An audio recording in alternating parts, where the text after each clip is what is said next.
जय श्री राधे कृष्ण।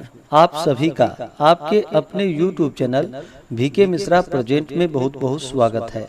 आइए आज आप सब जानेंगे वर्ष 2024 में देवशयनी एकादशी का व्रत कब धारण किया जाएगा, किस दिन से चातुर्य मास शुरू होगा। तो जानेंगे देवशयनी एकादशी व्रत के शुभ मुहूर्त के बारे में, पारण समय के बारे में, इस दिन क्या करना चाहिए नहीं करना चाहिए। तो आइए जानते हैं व्रत पूजा महत्व के बारे में। आप सभी भक्तों को देवशयनी एकादशी व्रत की ढेर सारी शुभकामनाएं।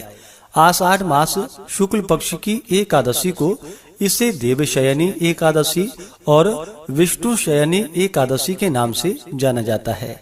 देवशयनी एकादशी के दिन से ही चातुर्य मास की शुरुआत मानी जाती है, जो कि 4 महीनों के लिए सभी प्रकार के शुभ और मांगलिक कार्य बंद हो जाते हैं और फिर कार्तिक मास शुक्ल पक्ष की देव प्रबोधनी एकादशी के दिन से शुभ और मांगलिक कार्य जो कि शुरू होते हैं। देवशयनी एकादशी के दिन से जो कि भगवान विष्णु योग निद्रा में चले जाते हैं और इस दौरान फिर भगवान शिव जी के पास इनका कार्यभार होता है।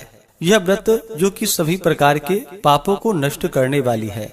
देवशयनी एकादशी के दिन शेष शैया पर विराजमान भगवान विष्णु माता लक्ष्मी का पूजन करना चाहिए। आषाढ़ शुक्ल एकादशी को इस दिन जो कि उपवास करके सोना, चांदी, तांबा या पीतल की मूर्ति बनवाकर उसका यथोपलब्ध उपचारों से पूजन करे और पीतांबर से विभूषित करके सफेद चादर से ढके हुए गद्दे, तकिया वाले पलंग पर शयन करावे भगवान को। उस अवसर के 4 महीनों के लिए जो कि अपनी रुचि अथवा अभिष्ट के अनुसार नित्य व्यवहार के पदार्थों का त्याग और ग्रहण करे, जो कि चातुर्य मास व्रत होता है। तो इन 4 महीनों के लिए जैसे मधुर स्वर के लिए गुड़ का, दीर्घायु अथवा पुत्र पौत्रादि की प्राप्ति के लिए तेल का, शत्रु नाश के लिए कड़वे तेल का, सौभाग्य के लिए मीठे तेल का और स्वर्गादि प्राप्ति के लिए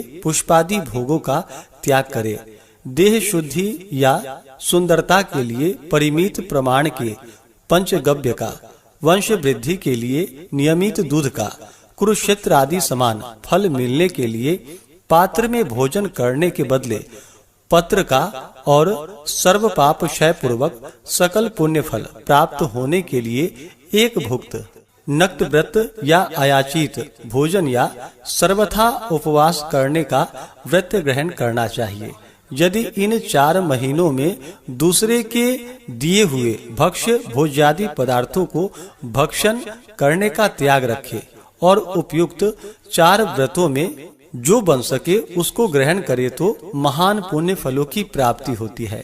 एकादशी का व्रत जो कि प्रत्येक माह की कृष्ण पक्ष और शुक्ल पक्ष की एकादशी तिथि के दिन धारण किया जाता है। एकादशी का व्रत भगवान श्री कृष्ण भगवान विष्णु को अति प्रिय माना गया है। एकादशी व्रत धारण करने वाले के सभी प्रकार के पाप और ताप नष्ट हो जाते हैं।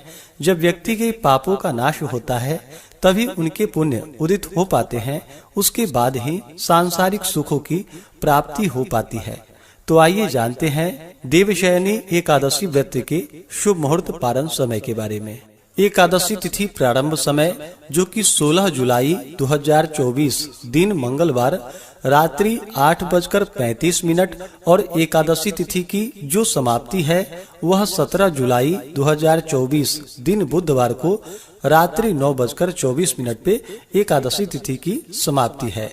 तो सूर्योदय व्यापनी के अनुसार 17 जुलाई को सभी भक्तजन बुधवार के दिन एकादशी का व्रत धारण करेंगे। द्वादशी तिथि शुरू जो कि 17 जुलाई की रात्रि 9:05 और द्वादशी तिथि की समाप्ति 18 जुलाई को रात्रि 8:45 पे द्वादशी तिथि की समाप्ति है। देवशयनी एकादशी व्रत का पारण जो कि 18 जुलाई को किया जाएगा। 18 जुलाई गुरुवार के दिन पारण का जो समय होगा वह समय सुबह 5:35 से सुबह 8:21 तक व्रत का पारण किया जाएगा। इस व्रत का पारण जो कि यव चूर्णेन पारणम यानी कि जौ के चूर्ण से इस व्रत का पारण है, यह संभव ना हो पाए तो तुलसी दल, जल या फल से व्रत का पारण करे। 17 जुलाई को ब्रह्म मुहूर्त का जो समय होगा वह समय सुबह 4:06 से सुबह 4:46 तक होगा।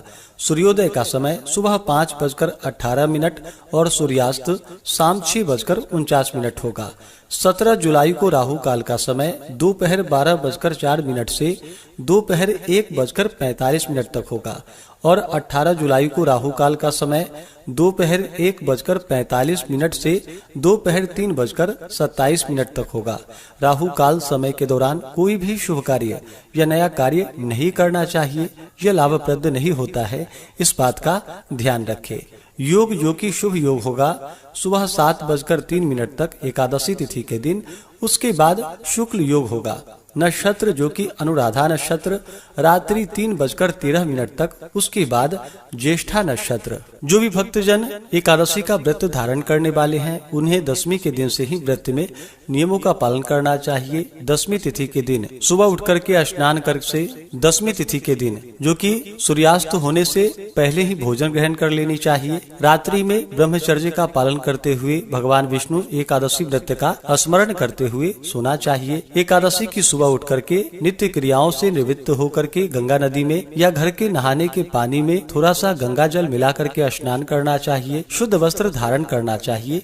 एकादशी तिथि के दिन जो कि दिन रात्रि उपवास रहते हुए, जो उपवास नहीं रह पाए, जिनका स्वास्थ्य सही ना हो, तो आप एक समय फलाहार ग्रहण करके व्रत को धारण करें और इस दिन सुबह और शाम के वक्त पूरे विधि विधान के साथ भगवान विष्णु का, माता लक्ष्मी का, भगवान श्री कृष्ण का पूजन करना चाहिए और शाम के समय में देवशयनी एकादशी तिथि के दिन भगवान विष्णु के निमित्त जो कि सोने के लिए सज्जा तैयार करनी चाहिए। भगवान विष्णु को शयन करवाना चाहिए।